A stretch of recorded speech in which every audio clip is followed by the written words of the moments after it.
మనిషి శక్తిని కూడా శాసించే శక్తులు ఏవో ఉన్నాయి నేచర్లో. మనిషి శక్తి కన్నా మించిన పవర్స్ ఏవో ఉన్నాయి. అవి ప్రేరేపిస్తున్నాయి, అవి పీడిస్తున్నాయి మనల్ని. వాటి చేత మనం పీడింపబడుతున్నామని గ్రహించిన కొంతమంది వాటికి విరుగుడు కనిపెట్టారు. ఆ విరుగుడే ఈ మంత్రాలు, తంత్రాలు, యంత్రాలు, పూజలు.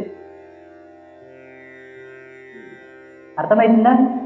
ఇప్పుడు ఈ పెద్ద మనుషులు ప్రతిదీ కంటికి కనిపించాలనే వాదన కూడా చేసుకుంటారు సమాజంలో. భౌతికవాదులు వీళ్ళంతా. ప్రతిదీ కంటికి కనిపించాలని కోరుకునే మీ అందరికీ నేను ఒక ప్రశ్న ఇస్తాను. చనిపోయిన తర్వాత జీవుడు ఎవరి కంటికి కనిపించుకుంటూ పోతాడు? ఎవడని చూసిండా? అట్లంటే జీవుడు లేడా? నీ కంటికి కనిపించే సత్యమని నువ్వు అనుకున్నప్పుడు జీవుడు కనిపించాడు కదా, కనిపించిండా? ఎవరైనా చూసిండని చెప్పమని చూస్తా.